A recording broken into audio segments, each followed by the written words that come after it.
अल्लाह के अलावा कोई भी कानून नहीं बना सकता। ना यहाँ पे मोनार्की सिस्टम चलेगा, ना डेमोक्रेसी। यहाँ पे चलेगा तो सिर्फ ब्यूरोक्रेसी सिस्टम चलेगा। इजराइल और अमेरिका मिडिल ईस्ट में तब तक कंट्रोल करेंगे जब तक मिडिल ईस्ट में किसी के पास न्यूक्लियर पावर नहीं बनती।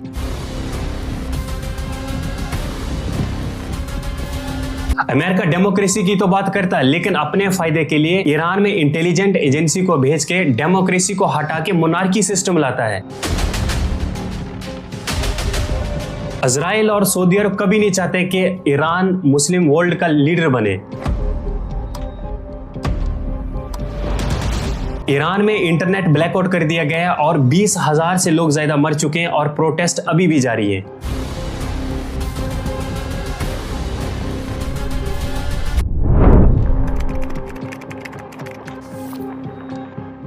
जय हिंद दोस्तों। देखिए, आज हम समझते हैं यूनाइटेड स्टेट जो है उसका ईरान के साथ क्या डिस्प्यूट है और जो ईरान है उसका सऊदी अरब के साथ क्या डिस्प्यूट है। एक एक चीज को समझते हैं। यूनाइटेड किंगडम का एक माइनर था जिनका नाम था विलियम DRK। ये एक ऑयलिंग की माइनिंग करते थे और जब ये ऑयलिंग की माइनिंग करते थे इनके हाथ एक रिपोर्ट लगती है कि ईरान में तेल निकल सकता है। तो ये ईरान के साथ बातचीत करते हैं। उस वक्त जो ईरान था वो मोनार्की सिस्टम चल रहा था, तो वहाँ के जो राजा थे उनका नाम था मुजफ्फर अल दीन।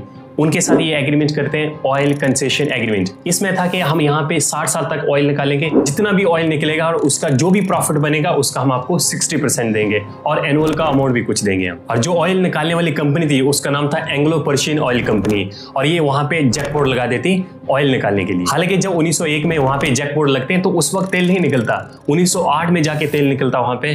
और फिर 1933 में क्या होता है, जो ये इन्होंने एग्रीमेंट किया था ये रिवाइज्ड एग्रीमेंट हो जाता है कि पहले जो 60% इनको मिल रहा था अब वहाँ पे इनको 20% मिलने लगा, और जो एनुअल का अमाउंट था वो भी इन्होंने बढ़ा दिया। और उस वक्त जो राजा थे उनका नाम था रजा शाह, और ये जो कंपनी थी इसका भी नाम पर्शियन से ईरानियन ऑयल कंपनी बन जाता है। और 1951 में क्या होता है, जो ईरान की मजलिस है वहां से एक मेंबर निकल के आते हैं जिनका नाम था मोहम्मद मुसादिक। ये वहां पे प्रोटेस्ट करवाते हैं, और प्रोटेस्ट इसलिए कराते हैं कि वहां पे अनएम्प्लॉयमेंट बढ़ जाता है और इन्फ्लेशन हाई हो जाता है। और इनका ये मानना था कि जो बाहर की कंट्रियां हैं जो ऑयल यहाँ से निकाल रही है हमें इसका कोई भी फायदा नहीं हो रहा है। वो ऑयल तो निकाल रही है लेकिन हमें इसका बहुत ही कम फायदा हो रहा है। तो उनका ये मानना था कि जो ऑयल है वो नेशनलाइज्ड हो जाए ताकि हम उसको खुद निकालें और खुद हम बेचें। और लोगों ने भी इनका बहुत सपोर्ट किया, और जब सपोर्ट किया तो ये प्राइम मिनिस्टर बन जाते हैं। जब ये प्राइम मिनिस्टर बनते हैं, जो इन्होंने पहले एग्रीमेंट किया हुआ था ये कह रहे हैं कि हम इस एग्रीमेंट को भी नहीं मानते हैं। और जब ये प्राइम मिनिस्टर बनते हैं, जो ऑयल था उसको नेशनलाइज कर देते हैं कि हम आप खुद निकालेंगे और खुद बेचेंगे। और उस वक्त वहां का जो राजा था राजा शाह, उसके बेटे थे मोहम्मद रजा। उनके पास भी पावरें कम होती। जब ये प्राइम मिनिस्टर बनते तो पावरें सबसे ज्यादा इन्हीं के पास आ जाती। वो राजा तो थे लेकिन नाम के राजा थे उस वक्त। और उस वक्त अमेरिका और यूके ने इनके ऊपर सैंक्शन लगा दिए कि जो ऑयल है आप बेच नहीं पाओगे। और उन्होंने रीजन क्या दिया, आपने जो एग्रीमेंट किया हुआ था उसका आपने वायलेशन किया है, तो इस वजह से हमने आपके ऊपर सैंक्शन लगाए ताकि तेल आप कहीं दूसरी कंट्री में बेच नहीं पाए।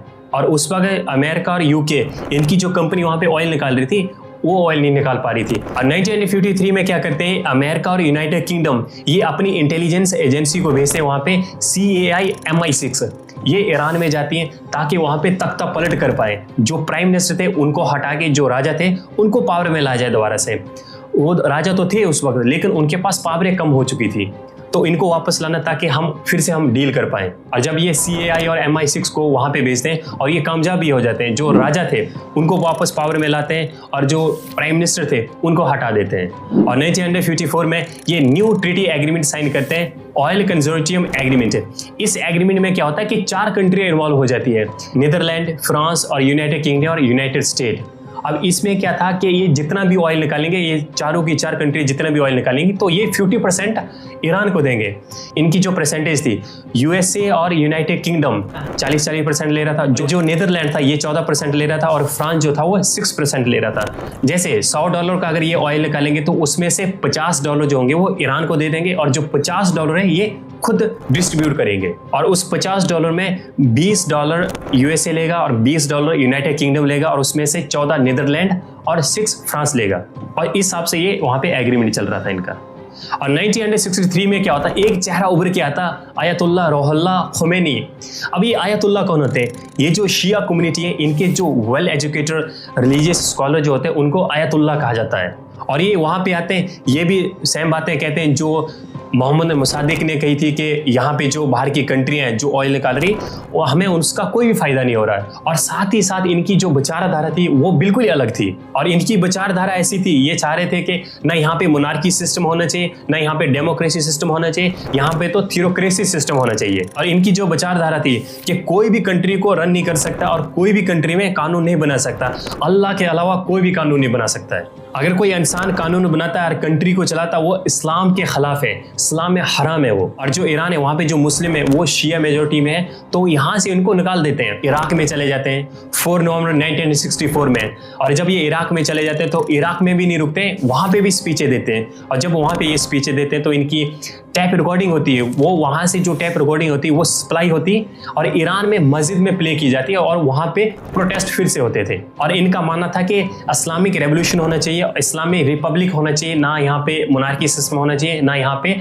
डेमोक्रेसी सिस्टम होना चाहिए। और जो ईरान के लोग थे वो जब इनको स्पीच को सुनते थे उनके ऊपर बहुत इम्पैक्ट पड़ने लगा, तो वहाँ पे प्रोटेस्ट होने लगे कि हमें इस्लामिक रूल चाहिए। अक्टूबर 1977 को क्या होता है, वहाँ पे प्रोटेस्ट होते हैं, जो खोमेनी होते हैं इनकी तस्वीर लेके वहाँ पे प्रोटेस्ट होते हैं और यूएसए का फ्लैग जो होता है उसको जलाते हैं वहाँ पे। और वहाँ पे डे बाय डे प्रोटेस्ट बढ़ते जा रहे थे। वो जब भी वो उनकी स्पीचें सुनते थे वहाँ पे वो इकट्ठा होते थे और प्रोटेस्ट करते थे कि हमें यहाँ पे मोनार्की सिस्टम नहीं चाहिए, ना हमें डेमोक्रेसी सिस्टम चाहिए, हमें तो इस्लामिक रेवोल्यूशन चाहिए यहाँ पे। और 6 जून 1978 में बहुत मैसिव प्रोटेस्ट होता है वहाँ पे। जब वहाँ पे प्रोटेस्ट होता है तो हालत बहुत खराब हो जाती है वहाँ पे, और इसका इम्पैक्ट इराक में भी पड़ने लगा, क्योंकि इराक जो है वहाँ पे शिया कम्युनिटी है, तो ऐसा ना हो कि यहाँ पे भी इम्पैक्ट पड़ जाए और ये इराक से भी इनको भगा दिया जाता है। अक्टूबर 6 1978 को ये इराक से भी चले जाते हैं और फ्रांस में जाके बैठते हैं। और ईरान में प्रोटेस्ट रुक नहीं रहे थे, वहाँ पे प्रोटेस्ट डे बाय डे बढ़ते ही जा रहे थे। और 8 सितंबर 1978 को वहाँ पे मार्शल लॉ लगा दिया जाता ताकि यहाँ पे प्रोटेस्ट रुक जाए, लेकिन फिर भी प्रोटेस्ट वहाँ पे रुकते नहीं। और 2 दिसंबर 1978 को मुहर्रम का दिन था और मुहर्रम के दिन पे वहाँ पे प्रोटेस्ट होता है, लेकिन बहुत खतरनाक प्रोटेस्ट होता है, मैसिव प्रोटेस्ट होता है। और जो राजा थे ये भी डर चुके थे, तो ये डिसाइड करते वहां से निकलने के लिए वो 16 जनवरी 1979 को वहां से इजिप्ट चले जाते हैं। और इजिप्ट जब चाहते हैं तो उसके बाद ये अमेरिका चले जाते हैं ट्रीटमेंट के लिए, क्योंकि इनको कैंसर भी था। और जो आयतुल्लाह ख़ोमेनी थे ये फ्रांस में थे और 1 फरवरी 1979 को ये ईरान में आते हैं, इनका स्वागत होता है। और 31 मार्च 1979 को वहाँ पे रेफरेंडम होता है कि यहाँ पे आपको मोनार्की सिस्टम चाहिए या डेमोक्रेसी सिस्टम चाहिए या इस्लामिक रिपब्लिक चाहिए यहाँ पे। तो 98% वहाँ पे वोट डलते हैं, हमें यहाँ पे इस्लामिक रिपब्लिक चाहिए। और वहाँ पे डिक्लेयर हो जाता है ना यहाँ पे मोनार्की सिस्टम चलेगा ना डेमोक्रेसी, यहाँ पे चलेगा तो सिर्फ थ्योक्रेसी सिस्टम। और थ्योक्रेसी सिस्टम क्या होता है, a system of government in which a priest rule in the name of God, कि वहां पे अब शरिया लॉ चलेगा, इस्लामिक रूल चलेगा। इसके अंदर था कि एक सुप्रीम लीडर होगा जो आयतुल्लाह ख़ोमेनी होंगे और उसके अंदर इलेक्शन भी होंगी, पार्लियामेंट भी होगा और प्रेसिडेंट भी होंगे, सब कुछ होगा, लेकिन जो पावरें होंगी वो जो सुप्रीम लीडर होगा उसके पास होंगी। और जब ये स्पीच देते थे उसमें कहते थे कि इंसान के लिए गलत है किसी भी कंट्री में रूल करना, अल्लाह के अलावा कोई भी कंट्री में रूल नहीं कर सकता है, और जो कानून चलेगा वो अल्लाह के हिसाब से चलेगा, ना कि किसी इंसान के हिसाब से। और ये कह रहे थे कि ये हमने ईरान में तो किया, लेकिन जितनी भी इस्लामिक कंट्री हैं हम वहाँ पे भी करेंगे। ये जो ईरान है ये चाहता कि जितनी भी मुस्लिम कंट्री हैं उसका लीडर मैं बनूं, और ये सऊदी अरब कभी नहीं चाहेगा। सऊदी अरब में सुन्नी मुस्लिम ज़्यादा रहते हैं और जो ईरान है वहाँ पे शिया मुस्लिम ज़्यादा रहते हैं। और जो शिया और सुन्नी का कंसेप्ट है इनके बीच में भी बहुत डिस्प्यूट है। ये कहता है कि जो असल में मुसलमान है वो हम है, शिया कहते हैं कि हम हैं, और जो सुन्नी कहते हैं वो हम हैं। और 3 जून 1989 को आयतुल्लाह ख़ोमेनी थे, उनकी डेथ हो जाती। जब उनकी डेथ होती तो लीडर आगे कौन बनेगा। और 4 जून 1989 को वहाँ पे वोट डलते हैं। 74 वोटों में से 60 वोट आयतुल्लाह अली ख़ोमेनी को जाते हैं, जो अभी भी वहाँ के लीडर है वो। और ट्रम्प ईरान में क्यों इंटरफेयर कर रहा है, इसके पीछे एक ही रीज़न है। पूरी दुनिया में जो ऑयल रिजर्व है, सबसे ज़्यादा ऑयल रिजर्व है वेनेजुएला के पास, उसका हाल आपने देख लिया है। और उसके बाद है सऊदी अरब के पास, और तीसरे नंबर पे है ईरान के पास। और ये जो ईरान है उसकी ज़मीन के अंदर ऑयल है, और उस ऑयल को कहते हैं क्रूड ऑयल। और उसको जब निकालते हैं उसको रिफाइंड करते हैं, और रिफाइंड करने के बाद उसका पेट्रोल, डीजल और ये फ्यूल बन। और इसी कारण ट्रम्प इसके पीछे पड़ा हुआ है, ताकि वहाँ से जो तेल है वो निकाला जाए। लेकिन ट्रम्प का मानना ये नहीं है कि वहाँ से मैं ऑयल निकालूंगा, नहीं, वहाँ के जो लोग हैं वो मारे जा रहे हैं, इसलिए मैं हेल्प कर रहा हूँ। और ईरान में जो प्रोटेस्ट हो रहे हैं वहाँ पे मेन कारण क्या है, वहाँ पे अनएम्प्लॉयमेंट बहुत बढ़ चुका है, इन्फ्लेशन हाई हो चुका है और वहाँ के जो लोग हैं वो चाह रहे हैं कि अब इस्लामिक रिपब्लिक नहीं हमें चाहिए, हमें तो अब डेमोक्रेसी चाहिए हमें। और ईरान ने ऑफिशियली अनाउंस किया कि इस प्रोटेस्ट में 5000 से ज़्यादा लोग मारे गए। लेकिन जो यूनाइटेड नेशन है उसने एक रिपोर्ट निकाली कि जब वहाँ पे प्रोटेस्ट हो रहे थे, जो ईरान की गवर्नमेंट है उस प्रोटेस्ट को रोकने के लिए, तब वहाँ पे बहुत लोग मारे गए, 20,000 से ज़्यादा लोग वहाँ पे मारे गए। और बहुत सारे आपने देखे बुरके खोलते हुए और तस्वीरें जलाते हुए। वो लोग चाह रहे हैं कि अब यहाँ पे डेमोक्रेसी होनी चाहिए और वहाँ पे इंटरनेट भी ब्लैकआउट कर दिया गया है, सब कुछ बंद है वहाँ पे। अभी ट्रंप इसलिए पीछे हटा है कि जो ईरान है, ईरान ने बोला अगर आप हम पर हमला करते तो हम क्या करेंगे, जितने भी आपके मिडिल ईस्ट में आपके मिलिट्री बेस है उनको हम उड़ा देंगे, जैसे Bahrain, Kuwait, Qatar, UAE, Saudi Arabia, Jordan, Israel और टर्की, जितने भी आपके मिलिट्री बेस है उनको हम उड़ा देंगे। तो इसकी वजह से अभी ट्रंप पीछे हटा है। और ट्रंप अभी पीछे तो हटा है लेकिन अब इसका ध्यान ग्रीनलैंड पे चला गया। अब इसको ग्रीनलैंड चाहिए, चाइना और रशिया इसको लेना जाए उससे पहले मैं ले जाऊंगा। नहीं, बेचने के लिए रखा है ये। और आगे क्या होता है ये तो खुद ट्रंप ही जानते हैं। मिलते हैं नेक्स्ट वीडियो में, तब तक जय हिंद।